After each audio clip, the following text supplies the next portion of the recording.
Les amis, bonjour. Harry Mariette, master en Krav Maga. Voilà, j'ai été interviewé par Dion de Protect Radio il y a quelques jours. Et le deal était, voilà, le podcast, je vais en faire profiter également les abonnés de ma chaîne. Donc je vais reposter le podcast. Néanmoins, n'hésitez pas à aller voir ce qu'il fait parce qu'il fait des trucs vraiment intéressants. Protect Radio. Abonnez-vous à sa chaîne et je pense que c'est un gars ouvert et sympa. Et ça vous permettra également d'avoir mon avis euh, sur des questions auxquelles je réponds cette fois-ci.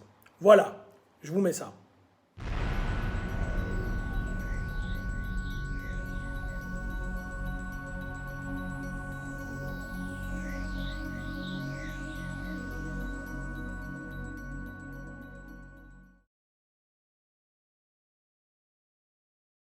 We fight for our survival. We fight for our survival. We fight for our survival. Je vais très très bien, Dion, et toi-même? Ça va très bien aussi. Merci de m'écouter déjà. Donc, comme je t'ai dit, je lance un podcast. Je tombe sur toi. Tu as très gentiment voulu accepter ma proposition de discuter. Voilà, pour essayer humblement de faire avancer la cause. On va appeler ça comme ça. Moi, je suis pas de ton niveau. Je le dis souvent dans toutes les vidéos, mais c'est ça qui est intéressant aussi. J'ai eu la chance d'interroger Jousso, Christophe, un gars des arts martiaux philippins, et puis là je tombe sur toi, donc sur les trois que j'interviewe, c'est déjà du bon niveau, donc c'est intéressant. Même si aussi parler avec des pratiquants de plus bas niveau, ça l'est tout autant, mais d'une autre façon.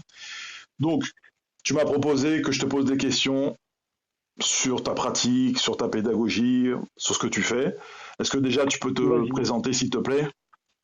Voilà, donc je m'appelle Harry Mariette. J'ai aujourd'hui la chance, à 48 ans, d'être maître en Krav Maga. D'accord. D'une des trois fédérations israéliennes, donc tu sais qu'il y a l'IKMF, il y a KMG et IKM.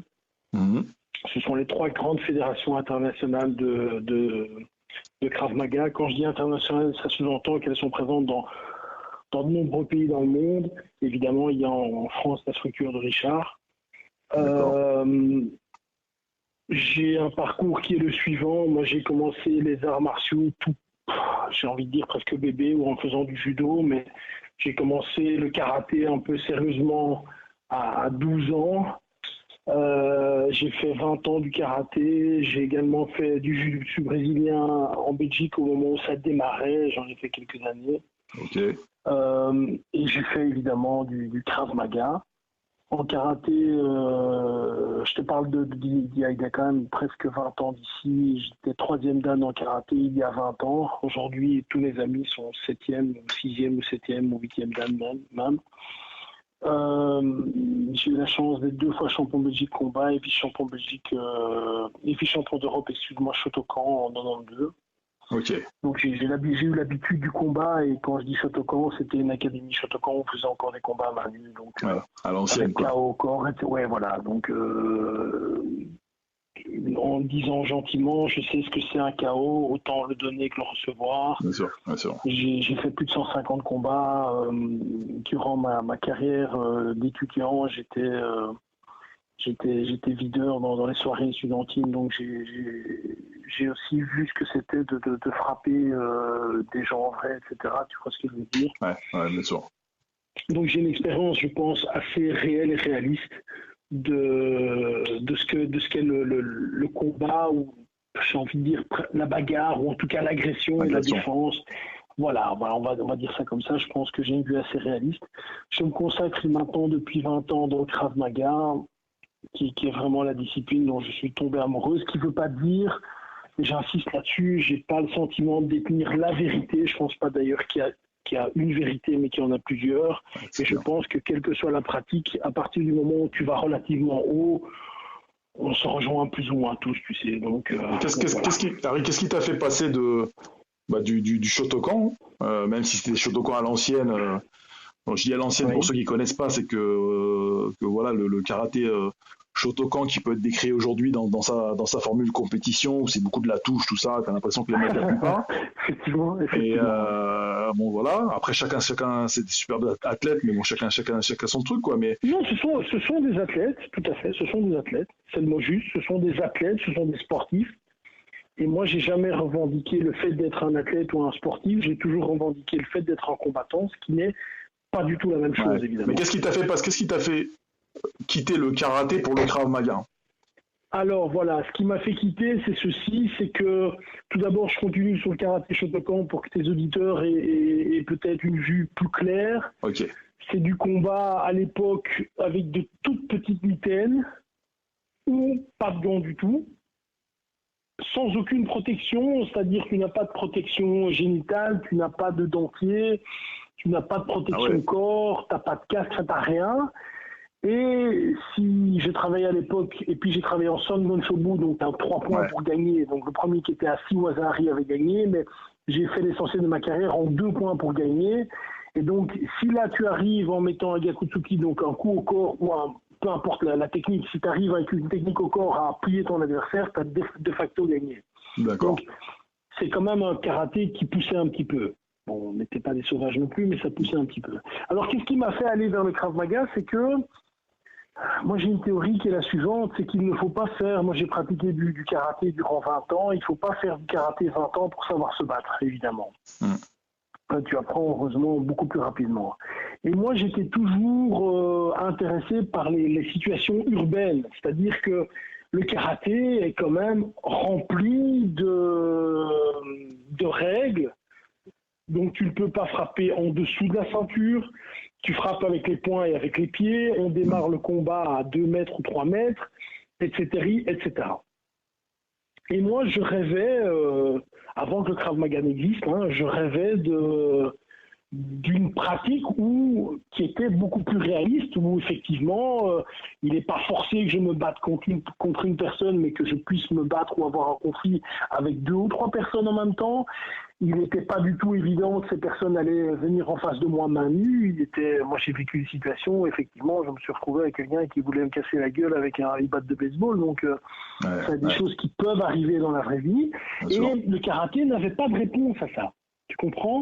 Alors moi, je respectais la méthode de combat et je la respecte toujours parce que je pense que effectivement, tu tombes sur un karatéka en rue, on est 1 contre 1, et si le gars s'est bien travaillé, tu vas voir très dur. Mais dans un bar, dans une discothèque, tu sors de ta voiture, il y a 2 mecs, etc. Je pense que le karaté n'a pas la réponse adéquate, et que le Krav Maga qui a été défini pour ça finalement a pour moi la réponse idéale. Idéal quoi. Voilà, c'est marrant parce que c'est une question que j'allais te poser aussi. Tu vois, est-ce que tu penses que, mais t'as plus ou moins répondu, mais peut-être tu peux préciser. Est-ce que tu penses que, enfin, c'est lié en tout cas. Est-ce que tu penses qu'il faut, avant de pratiquer le Krav Maga, est-ce que tu penses que c'est mieux si on ait pratiqué des arts martiaux avant? C'est une question que je me pose souvent parce que je me dis... Oui et non. Oui et non. Je vais t'expliquer pourquoi. Moi, j'ai mis 2 ans. 2 ans, c'est long quand même. J'ai mis 2 ans à ne plus avoir un ikité. Tu vois ce que je veux dire? Le fait de tirer ton poing à la hauteur de tes côtes. Tu vois? Donc, j'ai mis 2 ans à faire ça. J'ai mis 6 mois à frapper quelqu'un avec mon pied au génital. Parce que oui, tu as besoin de désapprendre pour réapprendre. Donc, ça, c'est le côté négatif. À côté de ça, je vais t'expliquer, tu vas le comprendre. Et c'est la même chose. Est-ce qu'un joueur de basketball aura plus facile qu'un autre à jouer au football, ou est-ce qu'un joueur de football aura plus facile qu'un autre à jouer au basketball? La réponse est évidemment oui, parce que il reste quand même des fondamentaux qui sont les placements, qui sont la hanche, qui sont la distance, qui sont l'anticipation, qui sont tout ça. Il reste quand même des fondamentaux. Maintenant, moi, je le vois, j'arrive à de très bons résultats avec des gens qui deviennent experts en Krav Maga, qui n'ont fait que du Krav Maga.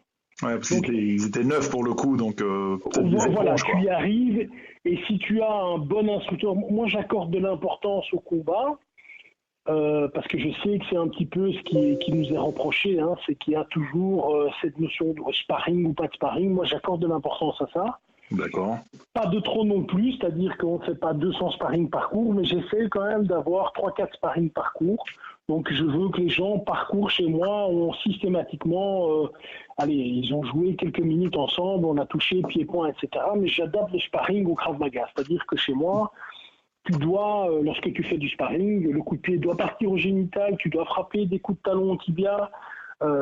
Si on travaille avec des gants de MMA, si en travaillant, tu sais lui arracher les cheveux, pour moi c'est très bien. Hein. Bien sûr, bien sûr, bien sûr. Voilà. Ah, c'est intéressant ce que tu dis, parce que je me posais la question, enfin, je suis plutôt d'accord avec toi. Après, ouais, ça dépend aussi de la personne. Comme tu l'as dit, il y a des personnes qui n'ont rien pratiqué, puis qui ont cette faculté d'apprendre, ce qui n'est pas mon cas, hein, d'apprendre assez rapidement. Et là, Oui. et puis il y a des gens, à l'inverse, il y a des gens qui n'arrivent pas en tout cas qui prennent encore plus de temps que toi pour se déconditionner, qui gardent les trucs. Donc ouais, c'est aussi une question de personne. Est-ce que tu penses Oui, que bien sûr. dans tes cours, toi ou les gens que tu as formés, est-ce que la condition physique, pour toi, c'est quelque chose qu'un prof de self doit faire travailler dans son cours, ou c'est quelque chose que, si on veut être bon, qu'on doit travailler à l'extérieur? Alors écoute, moi j'ai un double avis là-dessus. Moi je pars du principe, et c'est très important ce que je vais dire là maintenant, c'est qu'il faut 4 conditions pour être bon dans une situation de combat. Il faut de la tactique, il faut savoir comment tu vas gérer l'histoire, il faut de la technique, il faut de la force et il faut du mental. Ces 4 points sont très importants. C'est-à-dire que tu viens en face de moi, je fais 60 kilos, tu fais 1m90 et 130 kilos, tactiquement, je vais te dire que je ne cherche pas de problème et que je préfère partir. Ça, c'est tactique, tu vois. Au niveau technique maintenant, si je ne sais pas m'en sortir, peut-être te dire que tactiquement, je veux pas de problème, prendre le cendrier en verre et te le caler sur la tête, ça me semble être une bonne technique. Mais pour faire ça, il faut que mentalement, j'ai un mental de combattant. Tu vois ? Ouais. Et vient le dernier point, c'est celui à aborder, qui est la force. Tu peux faire ce que tu veux. Si lorsque tu me frappes sur le nez, j'ai une goutte de sang qui sort, ça va jamais aller. C'est-à-dire que moi, j'impose aux gens.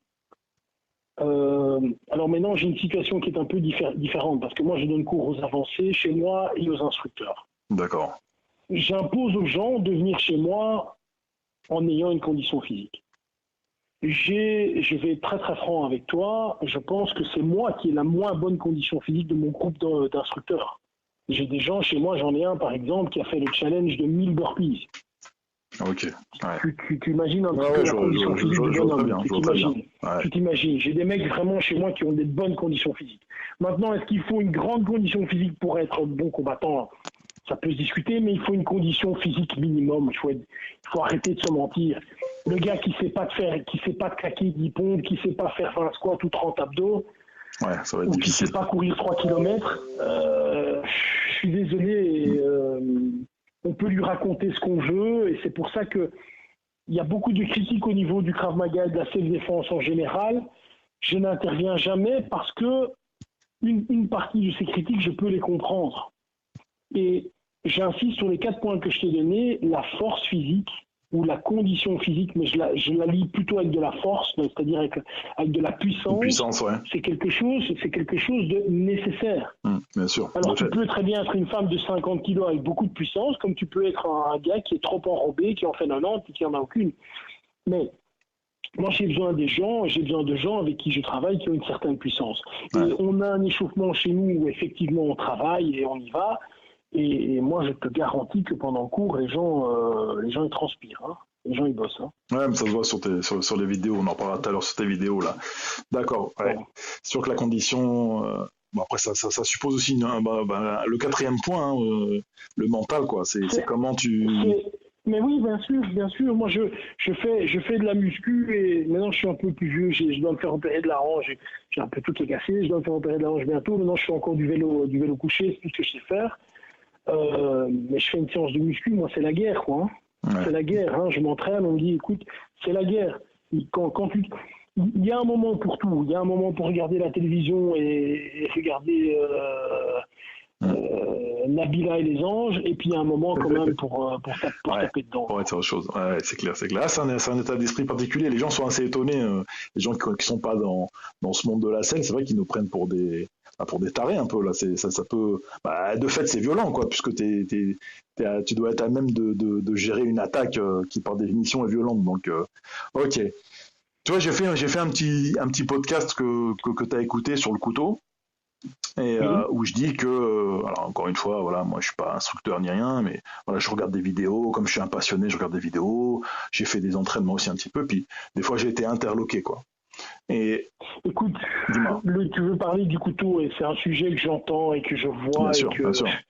Qui est un sujet, le couteau est un sujet fou parce que finalement tout le monde a un couteau dans sa cuisine ou peut prendre un couteau et s'en servir, et donc c'est l'arme que, entre guillemets, que je préfère travailler parce que pour moi, c'est la plus dangereuse. Honnêtement, si le gars sort un pistolet qui veut te descendre, le problème est réglé. Tu peux faire ce que tu veux, tu vas mourir. Attention, dans le même sens, si le gars a un couteau, il veut te tuer, il va te tuer. C'est-à-dire que ce qui peut te sauver, c'est le non-verbal qui est très explicite. Mais si le gars est vraiment déterminé, bonjour monsieur, bonjour madame, il passe à côté de toi, t'as rien vu, et dès que t'as le dos tourné, il t'égorge ou il te met un coup de couteau dans le dos, tu peux être super maître en Krav Maga, tu vas mourir quand même. Ouais. Donc ça, c'est clair. Et ça, c'est un discours, tu vois, je te coupe, excuse-moi Harry, Harry, tu vois, ça, c'est un discours que j'ai pas assez retrouvé, quoi, dans les fois où j'ai bossé le couteau, tu vois, c'est que, ce que je disais encore une fois dans le podcast sur le sujet, c'est que, moi, c'est ça que je veux entendre en tant que pratiquant, c'est une arme, c'est un truc, tu le donnes à ton neveu de 10 ans, peut-être il peut te tuer, quoi. Et c'est une fois qu'on m'a dit ça... Dis-moi. Pour moi, il y a une seule raison pour ça. Parce que les gens sont incompétents, c'est tout. D'accord. Ouais, je suis désolé. Non, mais je suis d'accord avec toi. Voilà, moi, un couteau, je vais te raconter une anecdote. J'étais en Afrique et je voulais faire une vidéo un peu sympa avec des Maasai, tu vois, des castards qui font 2,10 m. Et donc, ils ont des couteaux qui sont quand même très, très, très, très coupants. Et alors, je fais une menace à l'arrière. On jouait à une menace à l'arrière. Le gars était très conciliant et tout. Eh bien, le gars, à un moment, il a bougé comme il fallait pas bouger. Je me suis quand même coupé avec le couteau, quoi. Ouais, c'est clair. Donc, tu vois, c'est dangereux. Bien sûr, c'est dangereux.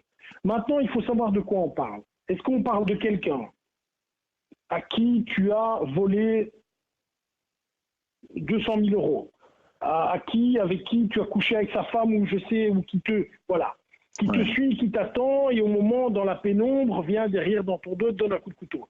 Si on parle de ça, bon, effectivement, tu as peu de chances de t'en sortir. Ça, c'est un discours, ça ne sert même à rien parce que, bon, voilà. Si on parle de quelqu'un qui est dans une soirée, qui à un moment a cassé un verre, parce que évidemment tu le traites comme un couteau, qui a cassé un verre et qui vient et qui est à 3 mètres de toi, et qui vient avec le verre cassé dans sa main droite, et tu vois que le verre cassé est dans sa main droite, là tu peux travailler. Ouais, on est sur autre chose. Tu comprends ? Ouais, je comprends. Ouais. Voilà, tu me parles de quelqu'un avec qui tu as un conflit, le conflit a commencé, tout d'un coup le mec il s'arrête, il va dans sa poche arrière, là tu peux travailler. Là tu peux travailler. Ouais, maintenant, il y a aussi un mode qui dit « Ah mais non, s'il y a un couteau, on ne peut pas travailler. » Et moi je dis toujours à l'entraînement, mais c'est pas vrai. Si tu vois l'attaque arriver, je dis tout à ces mêmes pratiquants, je dis, est-ce que tu sais défendre un coup de poing ? Bah oui, je sais défendre un coup de poing. Est-ce que tu sais défendre une gifle ? Ah bah oui, je sais défendre une gifle.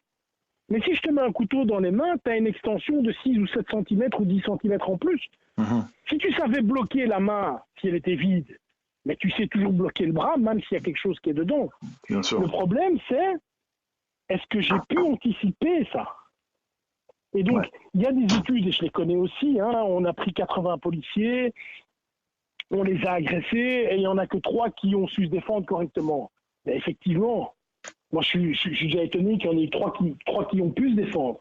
Mais la réalité, c'est quoi ? La réalité, c'est qu'en tant que pratiquant de Krav Maga, est-ce que tu vas savoir te défendre contre un couteau tenu par quelqu'un de lambda, qui lui-même ne passe pas ses week-ends à tuer des gens au couteau. On est bien qui d'accord. n'est pas un expert, qui est pas... Ouais. C'est pas un expert, c'est pas un prof de Cali, c'est pas un prof de MMA, c'est pas ça. C'est quelqu'un qui, à un moment, un petit voyou, il a pété les plombs.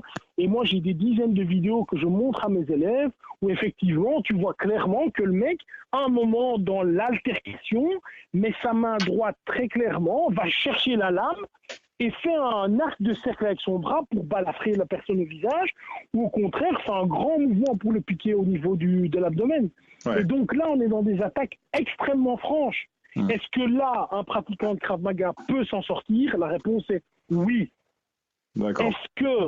Est-ce que défendre, frapper, etc., est-ce que c'est ce qu'il faut faire? Si tu as l'occasion de partir, pars. Mon honneur ne vaut rien par rapport à ma vie. Mais il y a des moments où tu n'as pas d'autre opportunité que de réagir. Ouais, Voilà. c'est des moments différents. Je suis tout à fait d'accord avec toi. Voilà. C'est soit le truc impromptu et tu peux rien faire, ce que tu disais, Voilà. et soit c'est l'embrouille un peu plus animal, un peu plus comme ça de défi. Et puis soit si tu fais rien, il se passe quelque chose de grave et bon c'est à toi de bouger quoi. C'est vrai C'est ce là que où tu tu dis. fais. Et tu sais, moi j'ai vu aussi, comme toi, j'ai vu ce qui traîne sur la toile avec des gens, machin. Et tu vois le gars qui est en fait un ex-combattant de MMA, qui fait 1m90 et 120 kilos et machin. Oui, mais l'agresseur ne fait pas 1m90, ne fait pas 120 kilos et n'est pas un ex-combattant, machin. C'est pas lui. Parce que si c'est ce gars-là, il n'a pas besoin d'un couteau pour venir t'attaquer. Hein. Ouais, c'est vrai ce que tu Voilà, dis. bien sûr. Mais c'est... Après, je me disais que le Krav Maga, quand on voit à haut niveau où vous bossez, je vois je connais rien sur les armes, sur des armes à feu, tout ça, je me disais, est-ce que, mais bon, je pense que c'est le même principe que pour le couteau.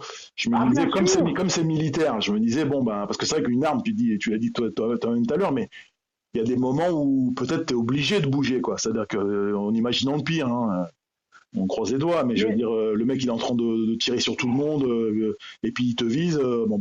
Si tu fais rien, tu vas te la prendre la bastos. Et là, peut-être il tente un truc, il y a plus de chances que tu la prennes, mais peut-être qu'avec ta chance, ça va. C'est ça, non? Tu sais, dans l'imaginaire des gens, je vais dire quelque chose qui va choquer tes écouteurs, Ouais, mais on est pour ça. les personnes qui t'écoutent. Le couteau est une arme plus dangereuse qu'une Kalachnikov. D'accord, c'est plus fulgurant. À distance courte. Ouais. À distance courte. Un fusil, par exemple, c'est très dangereux. C'est très dangereux à plus de 2 ou 3 mètres. Ouais. Un fusil, et moi je te colle, je suis à 20 cm de ton corps, le fusil va plus t'ennuyer qu'autre chose. Ouais, Tu comprends? c'est ce que j'ai compris il n'y a pas longtemps. Ouais. Voilà, donc ici, encore une fois, on parle du pistolet maintenant. Tu ne peux réagir contre un pistolet qu'à partir du moment où la personne vient, et moi j'appelle ça un comportement complètement reptilien. Tu sais, c'est le gars qui... Tu sais, les enfants, de manière instinctive, lorsqu'ils sont fâchés, étranglent.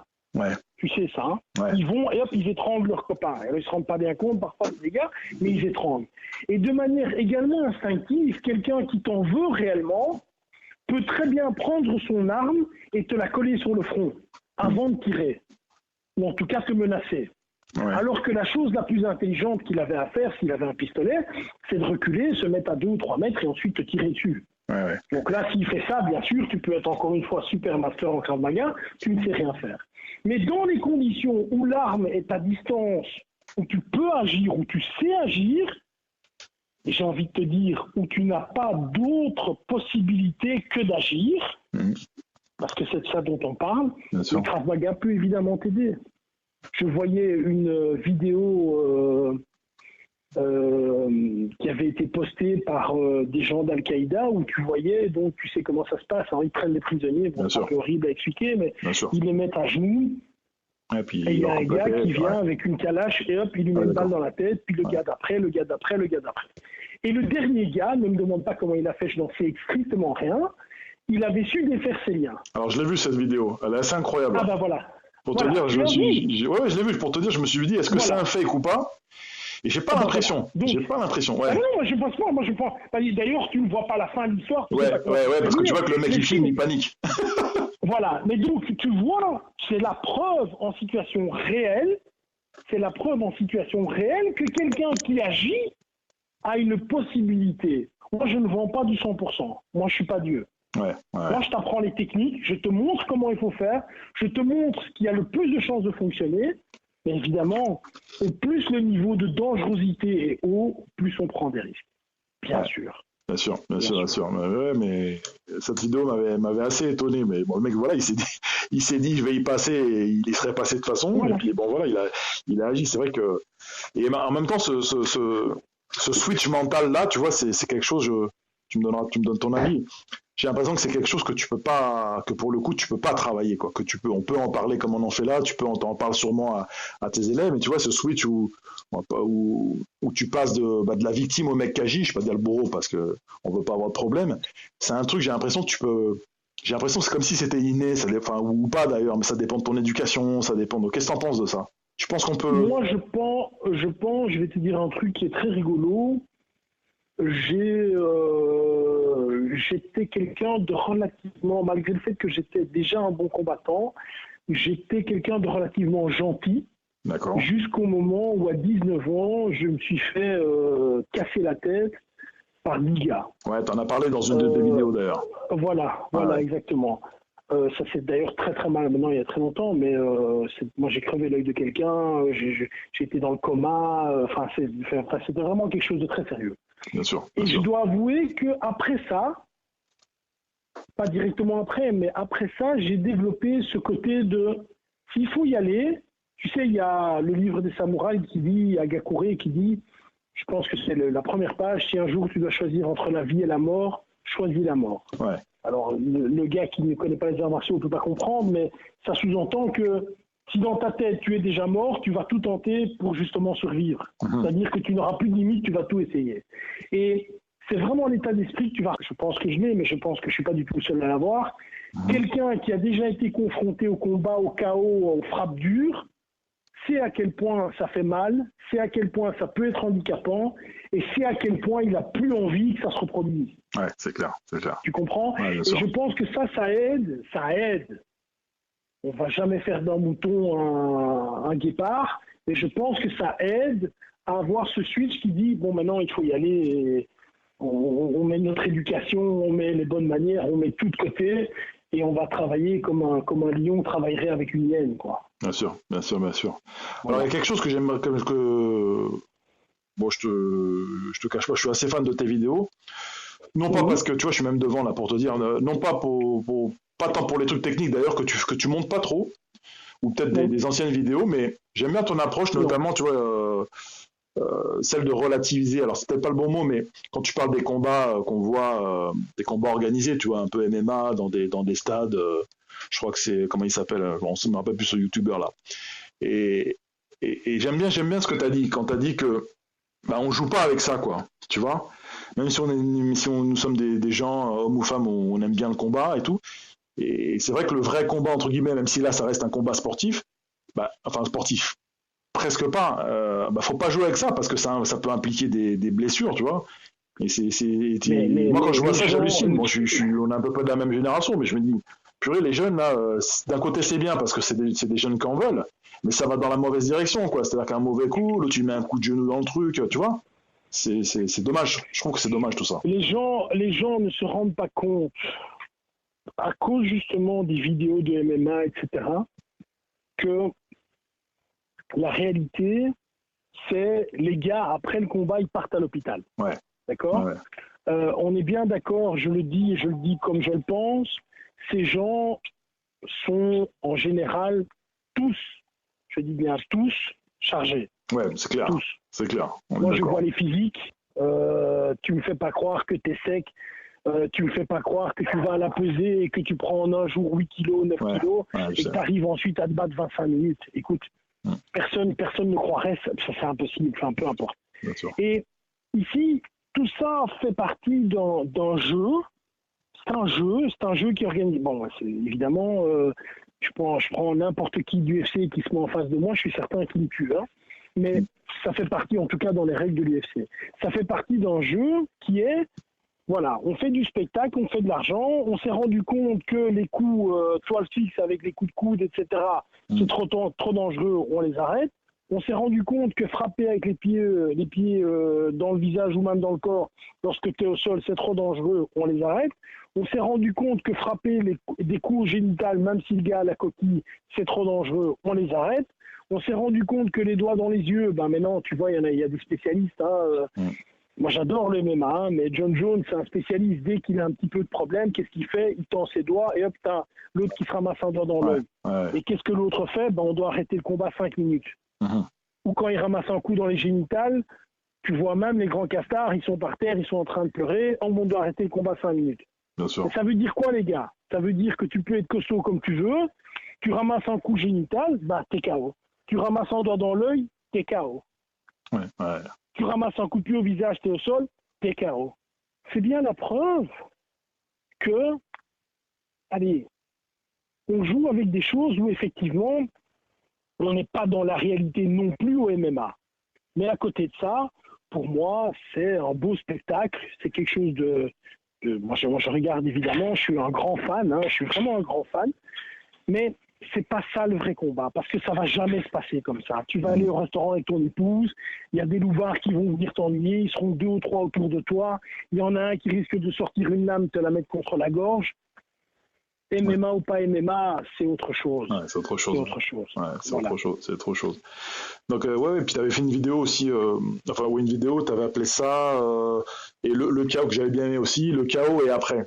Donc j'aime bien ta façon de gérer le truc, c'est-à-dire que évidemment le combat c'est dans le présent, mais bon il y a sûrement dans l'avant, c'est-à-dire comment tu essaies autant que faire se peut de pas te mettre dans les embrouilles, parce que ça des gens aussi ils comprennent pas, je suis que dans les embrouilles. Arrête d'aller dans un bar de bikers en Belgique, à Bruges quoi. Peut-être t'auras moins de problèmes. Exactement. Et puis l'après, parce que l'après c'est important aussi. Donc j'aimais bien c'était très très clair. Et après, ça dépend de ta situation, quoi.